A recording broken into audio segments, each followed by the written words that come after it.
I'm mad as heck and I'm not gonna take it anymore. Do you remember that line from the 1976 movie The Network? We're Gen X. Weren't we meant to question everything? To push back? To rebel? We've said, whatever, for long enough. I'm not calling for a revolution in the streets, but I am calling for a personal rebellion. One that starts with you, in your home, in your habits, in your head. Because there are forces that are destroying the good. Everything that we've loved and once loved. Things we've forgotten that we even cherished. So in this video, I'm breaking down 7 traps that we're falling into and 7 ways to overcome and fight back. So let's go. So point number 1, bad. I mean bad food. So maybe they don't poison the food supply with actual skull and crossbone labels. But just look at what they've done to our food over the last decades. Sugar in everything. And just when we think that, 5 grams is too much, then it's 10 grams, then it's 20 grams in one serving. It just, where's the upper limit? Fake ingredients that we can't spell or, can't pronounce.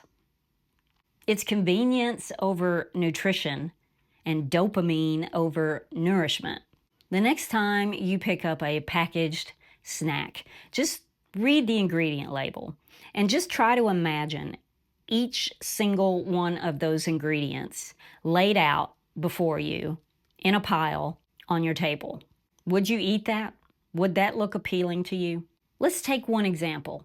Now, this is an item that I have a love-hate relationship with, the iconic frosted strawberry Pop-Tart. Now, I'm going to put the actual ingredients here on the screen. Strawberries are the 18th ingredient and barely even existent because they're in the less than 2% category of ingredients. But there are 4 different kinds of sugars that I recognize immediately. There's sugar, there's corn syrup, high fructose corn syrup, and dextrose. 4 sweeteners in the top 5 ingredients. And there are 35 ingredients total. But honestly, it doesn't have to be Pop-Tarts. It could have been mostly anything off of that particular aisle in the grocery store, and many others. And get this, do you know what America's favorite grocery store was in 2024 and 2023 and 2022? Wait for it. 7-Eleven. What? 7-Eleven is a grocery store? 7-Eleven is not a grocery store. So people are buying their groceries, maybe snacks, probably, a lot of their hot prepared food. I mean, if 7-Eleven is your favorite grocery store, then let me know in the comments, what am I missing out on? What is it that they sell that's actually healthy? Because when I saw that headline, I thought, there is no hope for us. I immediately thought of that line in T2 where John Connor says, "We're not going to make it, are we? People, I mean." So how do you fuel and energize your inner rebel that I know is down in there somewhere?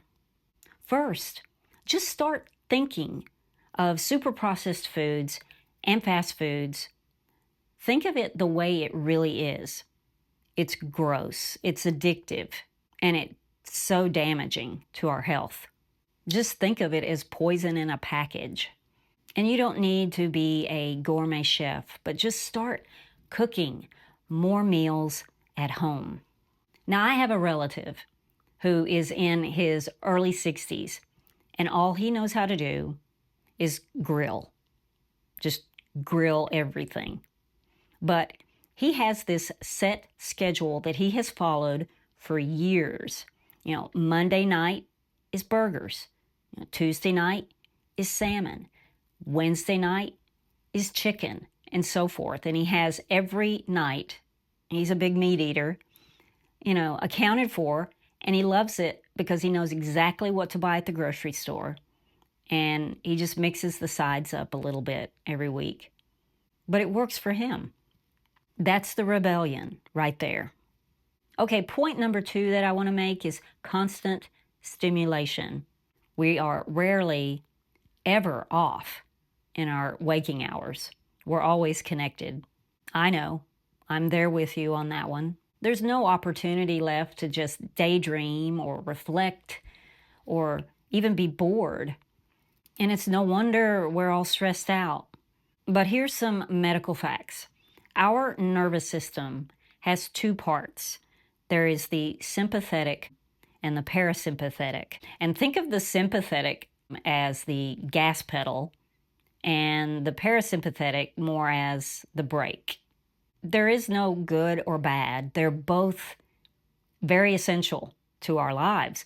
But what is essential is to keep them balanced. And we're kind of throwing the parasympathetic one out the window. We're just full on acceleration all of the time. Just imagine a car barreling down the road at 90 miles an hour and their brakes are malfunctioning. So how long do you think they're going to be able to tempt fate without a serious crash coming up? I mean, we ignore our parasympathetic system all day long, and then at bedtime, we expect it to just kick in, like some white knight coming to, save us and sweep us off to sweet slumber, but it doesn't work that way. You have to nourish both sides. They'll never balance each other out unless you do that. So how do we release the Gen X rebel within? You want to rebel against the machine? Then you have to stay away from the machine. Find other distractions to distract you from your distractions. Carry a book with you everywhere you go, or a journal, a crossword puzzle book. Go old school and take a magazine with you to the coffee shop like it's 1993. Set goals, dream again, plan something. A vacation, a staycation, a Saturday that's actually restful. And at night, let's turn our bedrooms into like caves. No glowing lights, no news feeds, just darkness, stillness, and peace. When it's bedtime, just say to yourself, let's go to the cave. You know how we get children ready to go to sleep. We read them bedtime stories. So read yourself a bedtime story. And then lights out. Point 3 is inactivity. I mean, seriously, are we going to just sit down and take this? Back pain is the #1 disability among Gen Xers, and it's no mystery why. Our spines, they're not meant to hold a seated position for hours. Our knees, they weren't meant to stay at 90-degree angles all day either. Our glutes, they're meant to squat, climb, walk, not to be sat on all day long.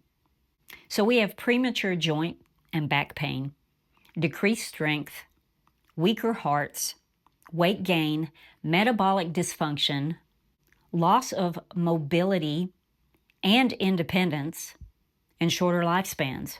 We should covet muscle more than we crave Netflix marathons.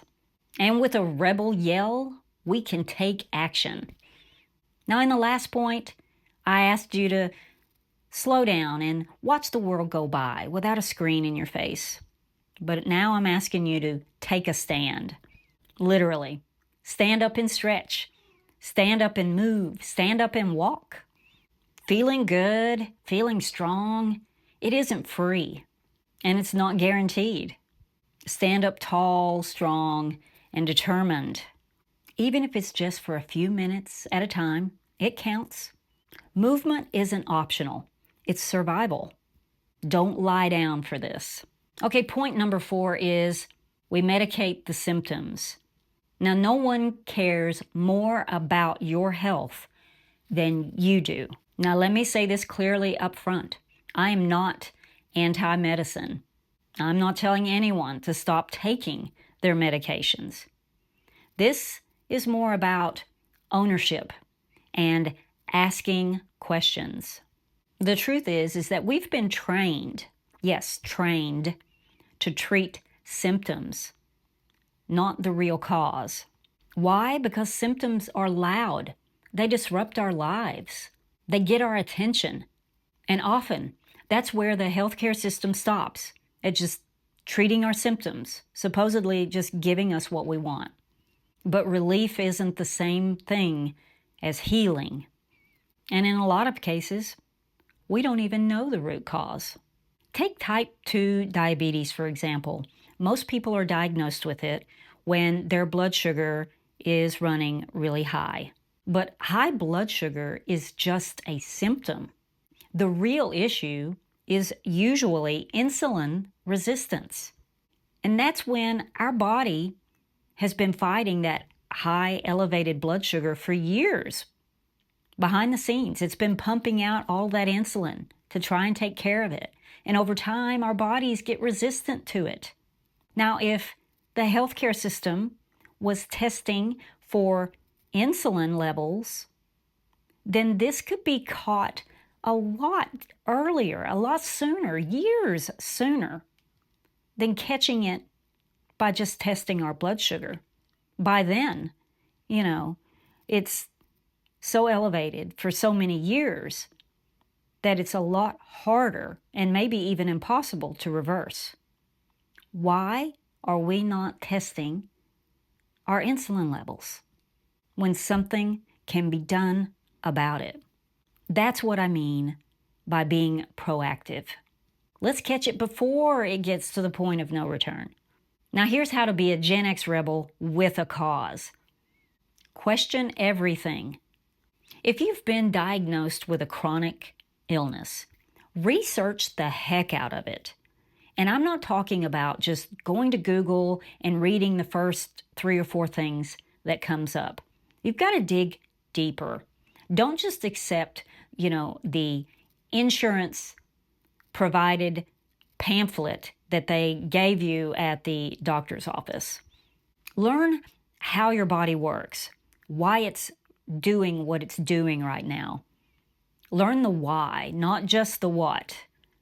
What we really, really want deep down is not just to feel better, but to be better. And hear me, medication is not the enemy, but passivity is. But let's start taking ownership of our own health, at least one question at a time. Point number 5 is the negative news cycle. Let's be honest, the news isn't really there to inform us anymore. It's meant to discourage us, to scare us, to keep us watching.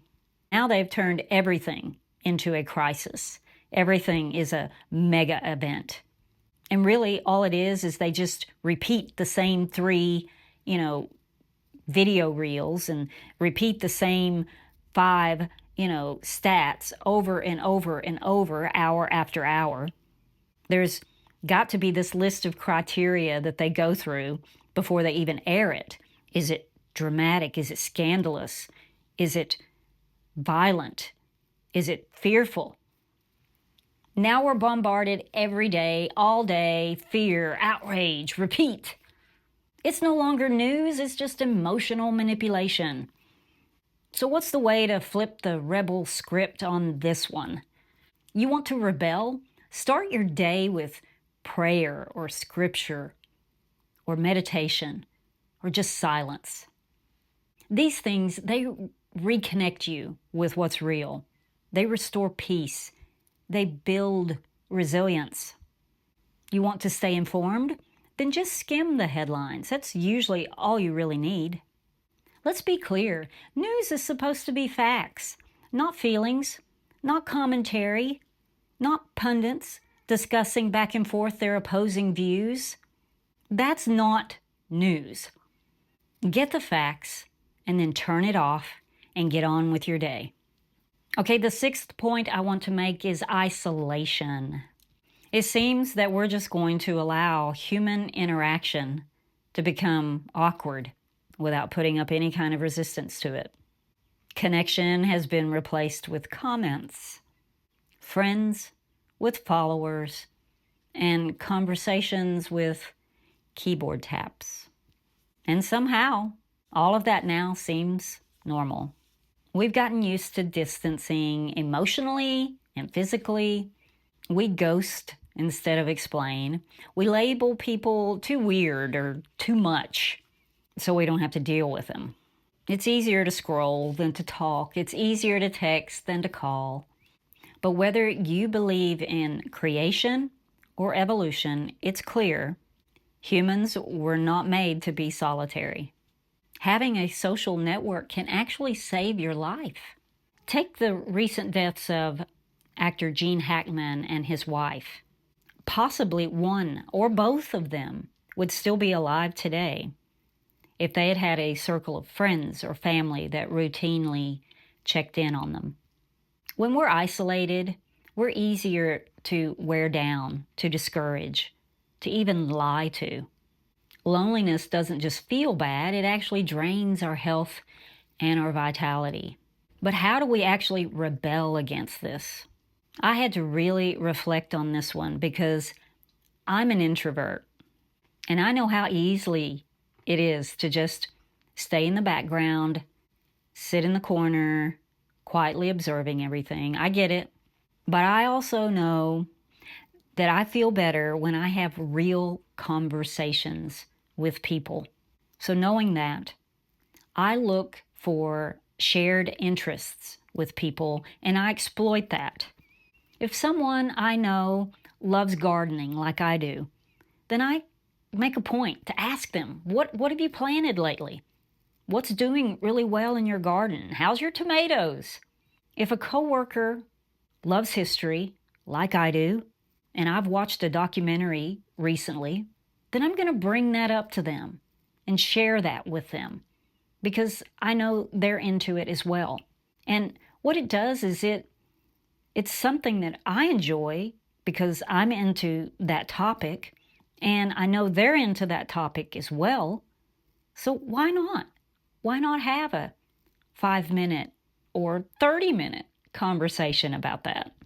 I make a point to listen to what people are saying, what they like, and I'll tuck that away and I'll remember that later. It's the simplest way to start a connection. We can't think of all of these modern ways we have of communicating as just progress. It can be useful, it can be convenient, but we can't throw away the old way either. The further and further we get away from personal interaction, the more common estrangement becomes. And estrangement, that's a horrible thing. And we can't just keep labeling ourselves out of convenience. Oh, I'm not a people person. I don't like people. I like animals. Even if it's true, we don't need to keep reinforcing it by declaring it over ourselves every time we say that. You can still have your quiet time, your solitude, your boundaries, but we need connection. And the seventh point I want to make is it all progress? Remember those old cartoons of the, prince? He's lounging on pillows and being fed grapes by all of his maidens while he reclined in total luxury. That image became the ideal lifestyle. Total comfort, no effort, everything handed to you.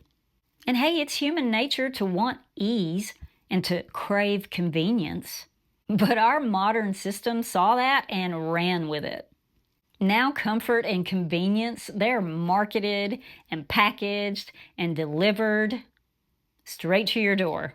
The only catch is you have to work and keep working and possibly even go into debt to keep up that lifestyle. Leather car seats that heat, cool, and even massage. Sounds pretty nice. Thermostats set to 68 degrees in the summer. 85-inch screens, so nice you never want to leave the couch. Takeout dinner delivered like grapes on a silver platter? Do we even know anymore how much money we're spending on these conveniences that we've come to expect in our lives? So what should the Gen X rebel do? Here's the truth that no one's selling. Discipline is the new rebellion. If discipline had a monetary value, it would be one of the most important parts of your net worth. And just like investments, discipline compounds. It grows with use. Say no to the siren call of comfort when it's costing you your health, your time, your soul. Say no to what's easy if it's leading you nowhere. So hey, if this video spoke to you, please consider subscribing. And don't turn me off yet, because at the end, I want to talk a little bit about this t-shirt. I make videos about this Gen X life, about trying to find solutions, about how to take back our time, our health, our lives. And sometimes I just do silly videos as well. So please subscribe and hit the like button if this interests you. Gen Xers, it's time to awaken the sleeping warrior. While we sleep, the Trojan horse rolls into our homes, into our minds. So where will you make a stand today? Are you ready to say enough is enough? We don't all have to be sick before our time.